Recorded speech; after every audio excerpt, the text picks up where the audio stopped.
Right. Coming to the concept, the basic structure and model.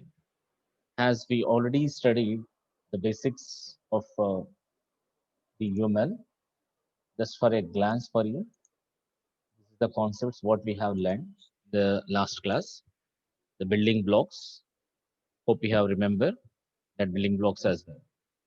So we have focused on the concepts like UML stands for Unified Modeling Language, and who developed that is Grady Bush, James Ramber, and Ivar Jacobson.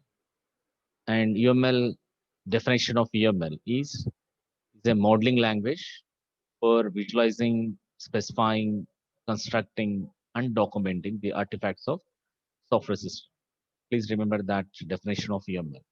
Visualizing, specifying, constructing, and documenting the artifacts of software system. Right. So each part already we have discussed in the last presentation. And coming to the building blocks of UML is things, relationships, diagrams. Right. Coming to the things what we are going to discussing about that is things specifies the abstracts that are first class citizens in a model. Meaning here is things or the abstractions we are going to talk about there. To combine that things, we require relationships. How we are doing these things and relationship is with the help of diagrams, right? And coming to the things, we have structural things, behavioral things, grouping, annotational things. Relationships, we have dependency, association, generalization, and realization. And diagrams, we have like class diagram, object diagram, use case, sequence diagram, collaboration, activity diagram, state diagram, component diagram, deployment diagram. If you are observe here, totally 9 diagrams are there, but as part of our syllabus, we have totally 7 diagrams. So object diagram is not there, and collaboration diagram is not there. The rest of the diagrams are there in our syllabus. And this is the overview. This is the figure, very important. Please remember this. UML building blocks are three. That is things here. Second, relationship. The third, diagrams. Now, how many types of things is structural, behavioral? Again, this is 1.1. Behavioral 1.2. Grouping 1.3. Annotational 1.4. And how many dependencies we have? Totally four. That is dependency, association, generalization, realization. And how many diagrams we have? Totally 9 diagrams displaying over here. Diagrams from 3.1 starting with class diagram, use case diagram, sequence diagram, object diagram, activity, component, deployment, or we can have interaction development. And structural things are all like class diagram will comes under structural thing, collaboration diagram, use case diagram, component diagram, activity diagram, all will comes under structural. Behavioral talk about interaction diagrams as well as state machine diagrams. And grouping things is nothing but packages. You can use the packages. And annotational is a note, just giving us some sort of description for a particular diagram. We can use this annotational things. So with this basic knowledge, let me have start the first topic, that is class diagram. Let me go for that. Here we are, right? So coming to the structured modeling, like in the, as I said, just now, things or structural, behavioral, annotational grouping. Now coming to the structured modeling, this is about the classes, about the class tag. What we are studying this concept is we are going on the terms and concepts and what are the relationships are available. Let me go. This is the class diagram shape. In the class diagram, we have name. For example, the shape here is called as name of the class. The attributes for this one is origin. The third field in the rectangle shape is operations. Like we are going to start the name of the function or operation or method, followed by parentheses, left parenthesis and right parenthesis. This is a sample figure for class diagram, how it looks. Coming to the definition of class diagram, what actually the class is normally in Java, it consisting of some set of objects are available. The same fashion here also, a Class is a description of a set of objects, consisting of set of objects. What are there in the class diagram? Just now we have seen share the same attributes, operations, relationships, and semantics. This is the definition of a class. So a class is a description of a set of objects that, with the help of that objects, can share the attributes, operations, relationships, and semantics. Now coming to the graphical representation, how we are representing a class diagram with the help of rectangle. So a class name must be unique within its enclosing package. Within its enclosing package, in the sense, a class name for an entire diagram, in the class diagram, every class name have a individual, that is unique names. Like you have written Java programs, there you are making some inheritance programs, right? There you are going to using class A, class B, class C, like this. All are having the different unique name. In the same program, you are not able to use this same class name.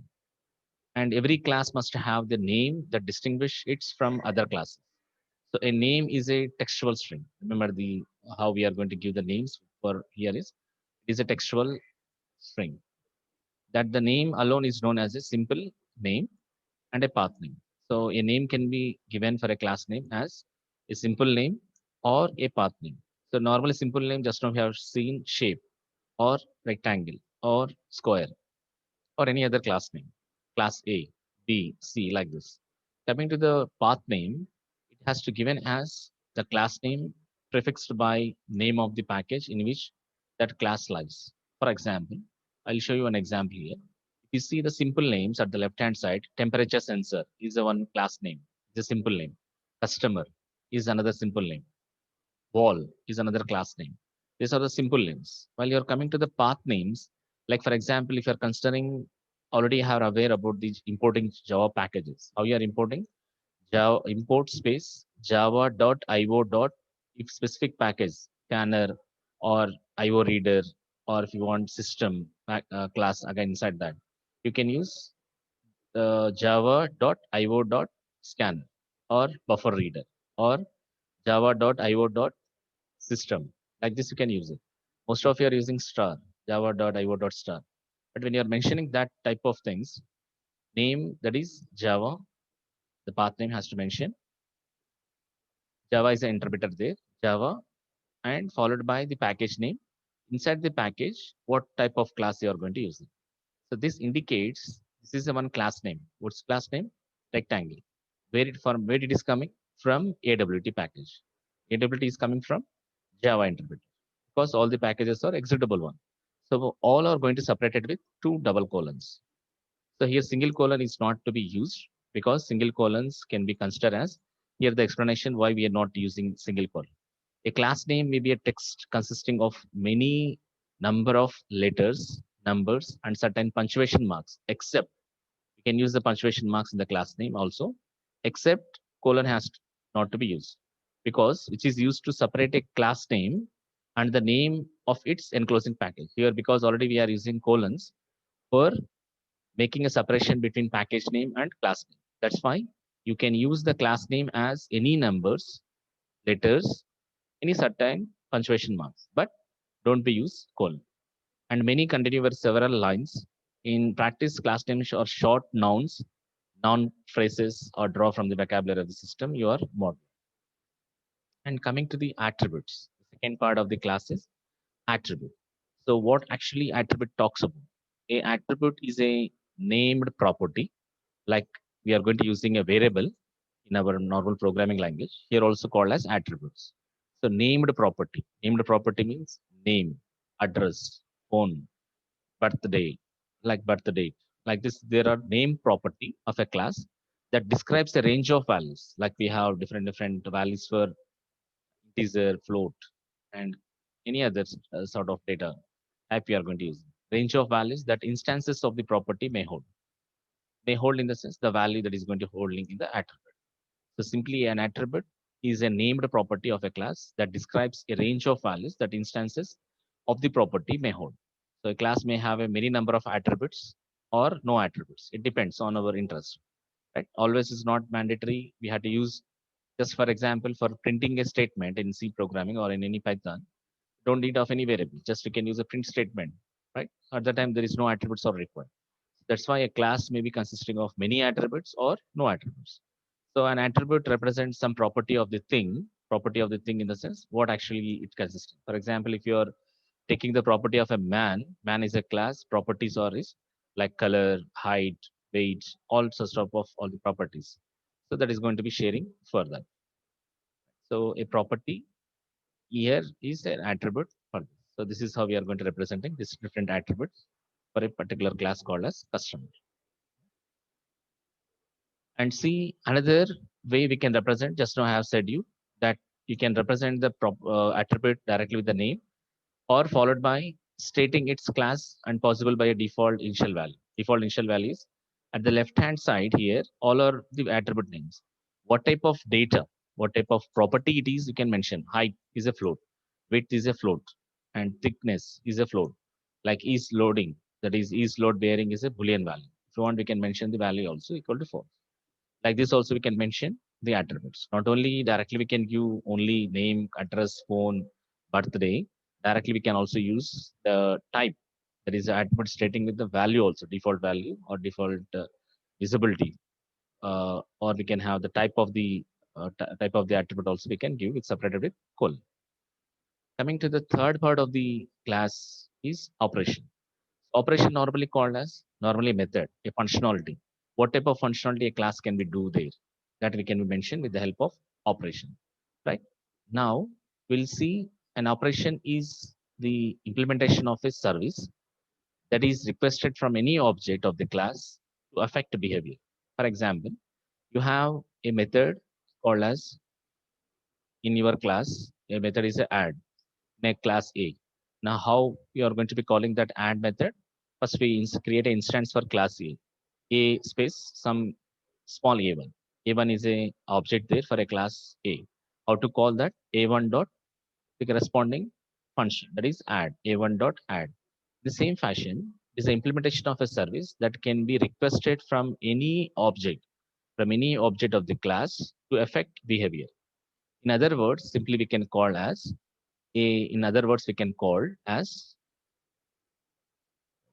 in other words we can call as abstraction of something you can do to an object, and that is shared by all objects of that class. So a class may have any number of operations or no operations, like similarly to the attributes just now has said. So the third column, the third of the field, it is going to be adding the operations over, right? So like operations here is add, grow, move, like this you can also use over, right? And remember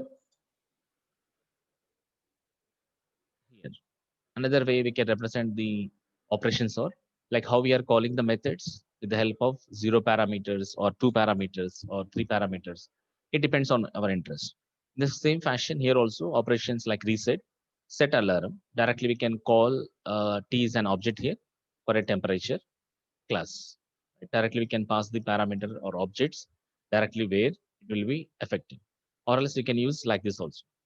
Name of the operation separated with colon and what type of things it is going to be, what type of class, what type of space it is going to define. That also we can mention. That is temperature value. It returns the value of what? Temperature.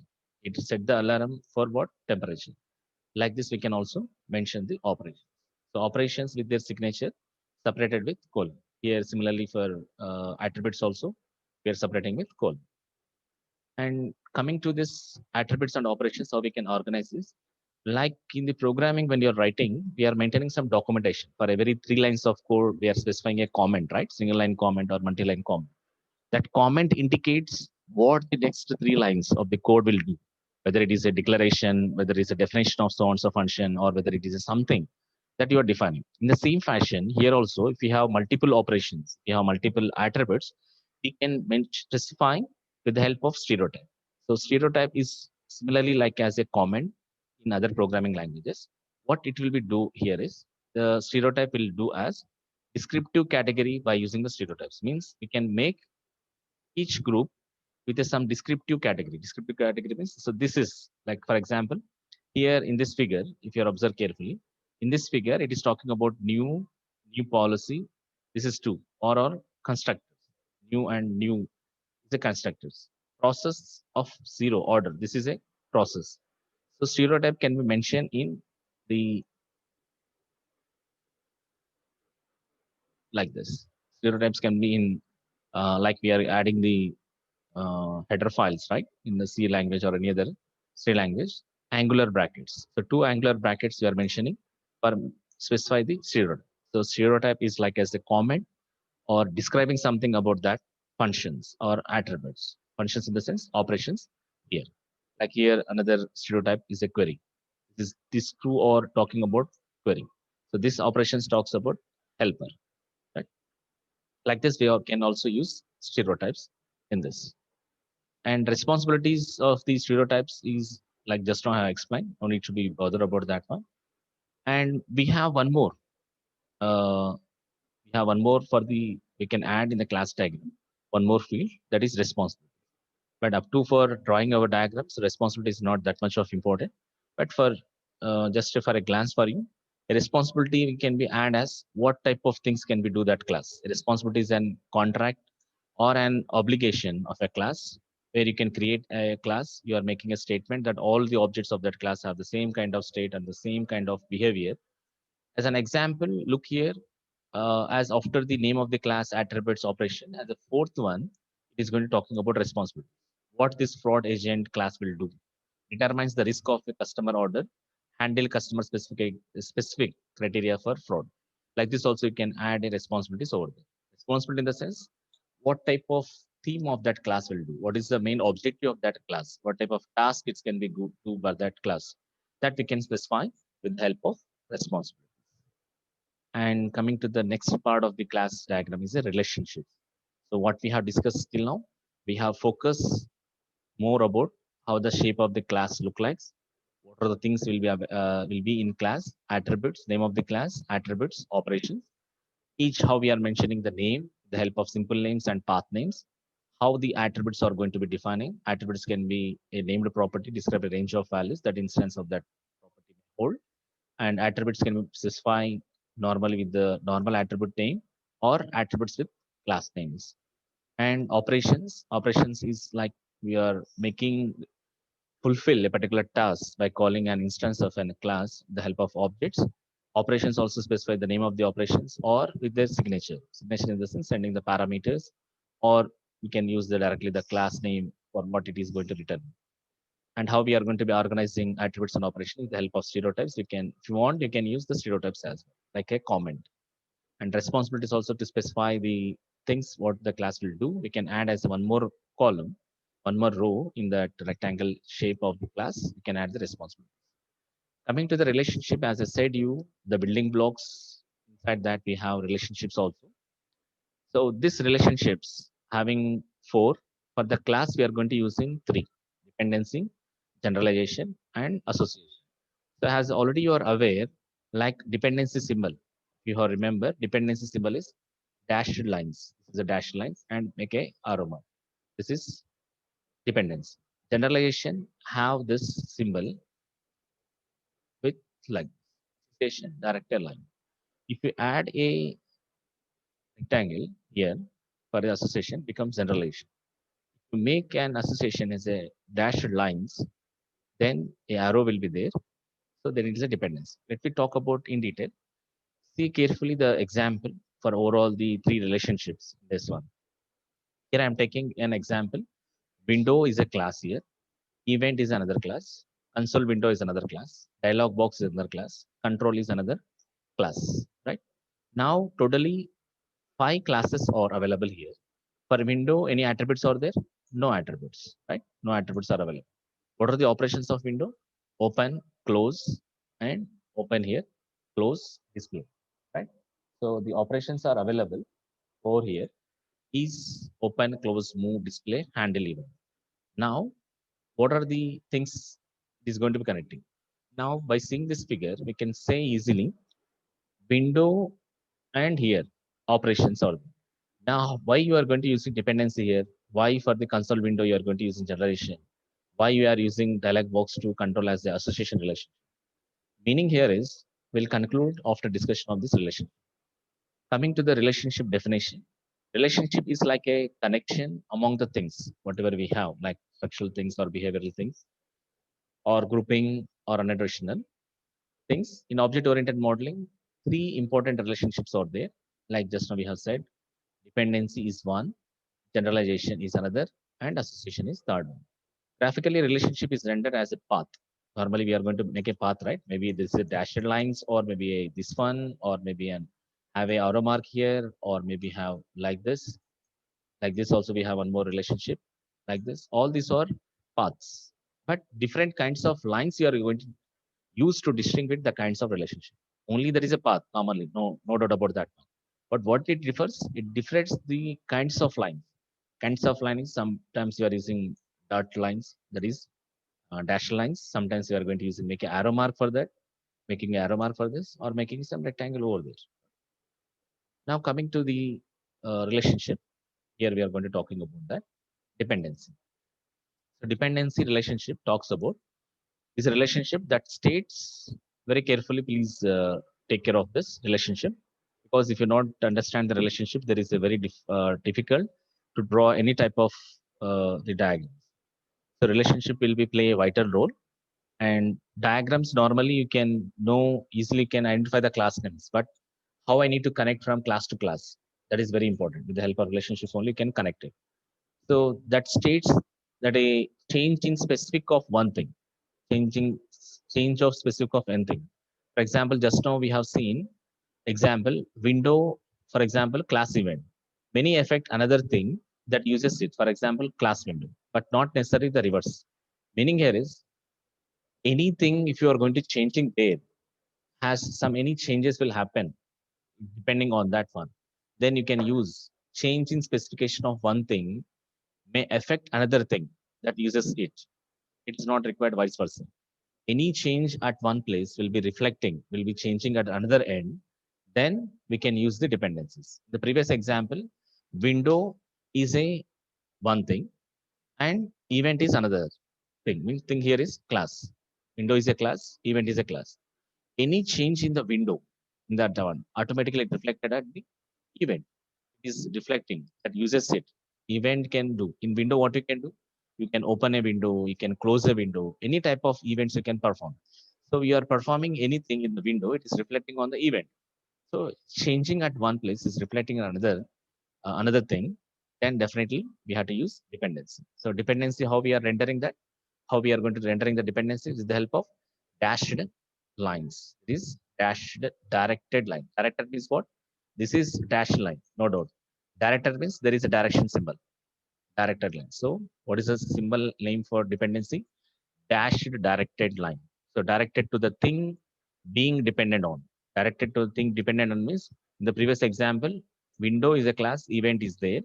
It is event is depending on this one. So that's why directed to the thing being dependent on. Being dependent on, it is going to be direction. Use dependencies when you want to show one thing using another. One thing is using another, you can use dependency symbol. As an example here, it is window here and it is going to using event. So event is depending on window, right? So what are the events you can perform on the window? You can open an event, close, move, display, handle, also step of events you can do it. How we can do it is another example. This is a film clip. Here in this one, channel is there. Film clip channel. So film clip in the sense like you can play, start, stop, reset of the film by making a channel over here. So by making, if you want to play a channel, the channel is depending on what is a channel normally. ETV is one channel, another is another channel. So TVN is another channel. So these are the different channels are there. Now, what's the channel we can do? Channel is depending on the film clip. If you are click on a channel, for example, 43 channel, if you press it, channel is depending on it has to play on the film clip. So film clip will be based on the channel we are operating. So channel is depends on film clip. So channel without this film clip, no channel will be there, no display will be there. Agree? So that is another example for dependency. Coming to the generalization, it is also very important. Generalization is a relationship between general thing. What is the general thing here is superclass or parent class, general thing. And a more specific kind of that thing means subclass or child. Very simple example, parent and child relationship is called as generalization. Whatever the properties of a parent is there automatically is reflected to the child. When you are connecting a parent to child, you can use generalization symbol. So generalization sometimes called as is a kind of relationship. Is a kind of means is a kind of relationship. Is similar, look like as a similar. Is a kind of relationship. One thing like the class bay window in the next example is a kind of more general thing. For example, the class window. In other words, generalization means that the child is a substitutable for the parent. Right? The example here in this one, shape is a class I am considering. From this shape, a parent can be have a daughter or a son, or maybe daughter and son, or two daughters, one son, two sons or one daughter. Like so, shape here from the shape, what you can do, you can make a rectangle, you can make a circle, you can make a polygon. This you have learned in the inheritance in the Java. Same concept. Inheritance, how you are going to be acquiring the properties of one class by another class, acquiring, hiring the properties of one class by another class. So from the shape is a parent class here. So here base class means parent class. And this rectangle, circle, polygon or child class. Okay. So child class or also we can consider as here child class or subclasses. So rectangle. So when you are connecting the generalization symbol. So this is the symbol generalization. The general symbol because it depends on all three are depending on this one. That's why we are making aroma towards the shape. Okay, it's not like reverse. So a shape can be a rectangle, a shape can be a circle, a shape can be polygon. Again, from the rectangle, if you are making a square, if you are making a square for this one, you can also make another. The property of now rectangle is the parent for square, where square is a subclass or a child for rectangle class. Now, if it is a last class, then it is a leaf class. All the classes at the last end. If you're talking about the binary tree, if you have learned about that binary tree, the last classes are called as leaf classes. But rectangle, circle, polygon are not leaf classes. There are shade because they are again after that there is one more layer, one more level that is a square. So all the last end classes are called as leaf classes. Now here all are generalized over here. There is one example for this. And coming to this extension of this topic is a class may have 0 or 1 or more parents. A class may have 0, 1 or more parents. A class that has no parents and no one or more children is called as a root class or a base class. Meaning here is a class that has no parents means a class no parents or one or more children is called as root class or a base class. So in this example, what is the root class or base class? Shape is a root class or base class. Class that has no children is called as leaf class. So square doesn't having any child classes. So if it is no child classes, then it is a leaf class. So again, circle don't have any child classes. So circle is a leaf class. Polygon doesn't having any child classes. So that's why polygon is a leaf class. Whereas rectangle is a subchild, means child class for shape. Circle, polygon, square is a leaf classes. Rectangle is a child class.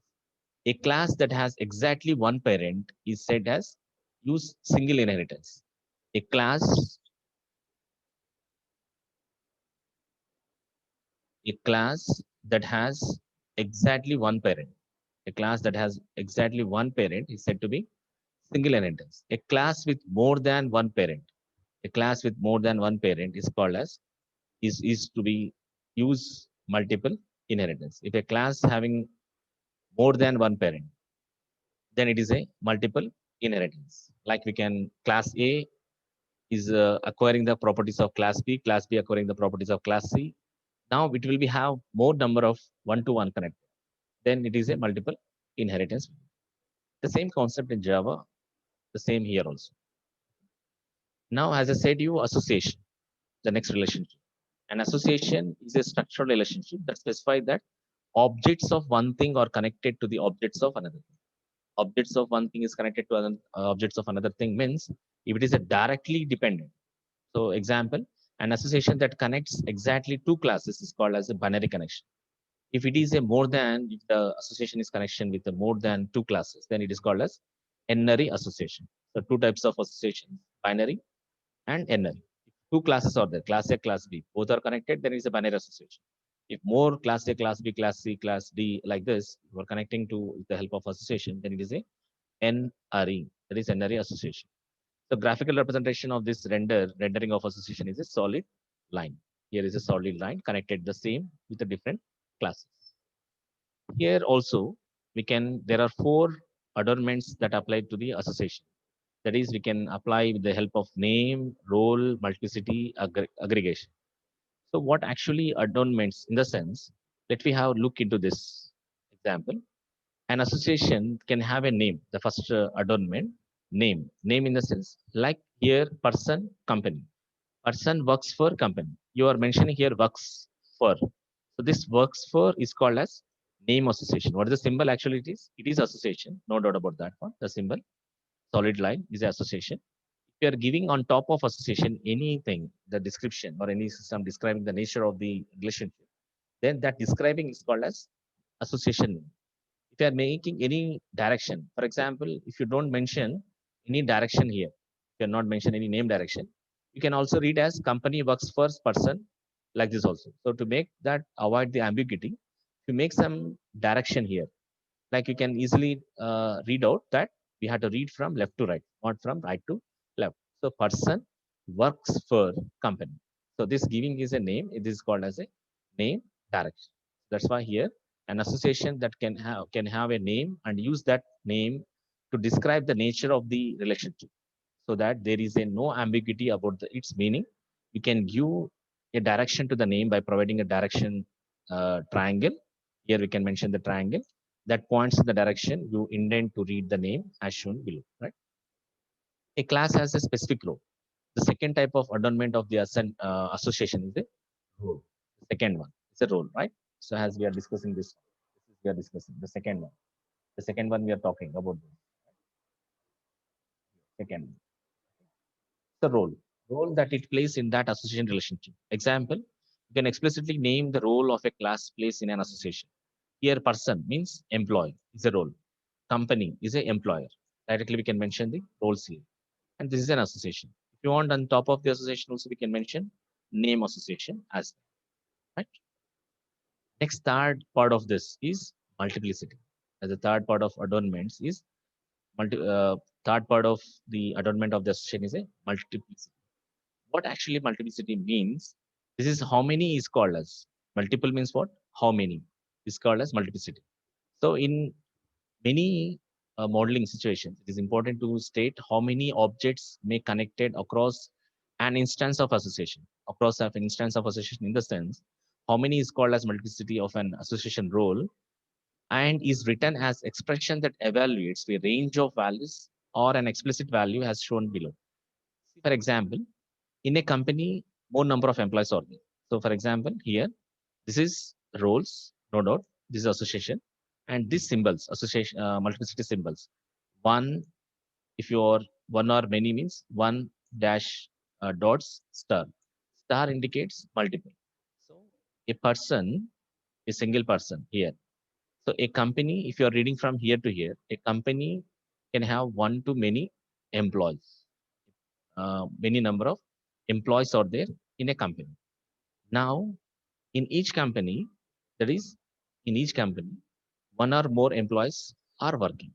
So if you are reading in each company, that is from a person can be an one employee. If you are reading from here to here, in a company, more number of employees are there. So more companies, more peoples are there. So same person can be not acting as in a multiple company. So in a company, one or more peoples are there. If you want to mention that the number, how many are going to be associated with that instance, then you can mention with the help of multiplicity. So if you talk in detail about that multiplicity, uh, will talk about that one as time being there. So multiplicity talks about the type of uh, one to one, one to many to many, or it will be a many to one. Like this, we can specify. So one to one directly we can talk like one and one. This is called as one to one from class A to class B. If you want one to many, you can use one to many like this. One to many. If you want many to many, you can use as star here and here also star. If you want many to one means you can mention star here, you can mention one, many to one. So like this, you can make multiplicities for this. The fourth adornments of the association is a aggregation. So aggregation means a plain association between two classes represent a structural relationship between peers. Agree. But at the same time, we have a model called as whole or a part. Whether that is directly connecting with the help of a solid line, whether it is connecting as a whole or as a part, whether you're connecting as a part or as a whole. To mention that, we are going to using one more relationship that is called as aggregation. So one class represent a large thing, that is a whole, which consisting of a smaller thing as a part, we can use aggregation. Aggregation relationship is going to be used here. And also generalization talks about is a kind of. Now aggregation talks about as a relationship. Now when you see that one, if for example, if you take our SVC college, in SVC college, M block is a part of that one. If you are taking that. In if you see SVET, SVEC is a part of SVET. When you are talking about a whole, if you are talking about it as a whole, means SVEC employees. Employees are the whole part of that. Students is a whole part of that. If you're talking about a part, you can use aggregation as a relationship, meaning that an object of the whole has objects of that part. So aggregation is really just a special kind of association and is represented by a plain association with an open diamond at the whole end. Open diamond plain association is plain association like this. And like we can see an example. Plain association and at the here is a diamond symbol. Instead of triangle, you're using diamond. Now company, department. So department is a part of the company. So department is a part of company. One company have multiple departments. See the multiplicity here. One, many. One company have multiple departments. So in multiple departments are there in a company. So in a company, one company, multiple departments. So this is a symbol for multiplicity, multiples, and this is for single. So here is a part of this. So this is a symbol called as aggregation. So whole here is a whole part. As a part means whole here is a company. In company, part is what? Department. So if you're talking about that situation, you can talk about that aggregation. So what type of relationships we have discussed? We have discussed three types of relationships: dependency, generalization, association. Again, in association, we talks about name, role, and again we have talked about the multiplicity and aggregation.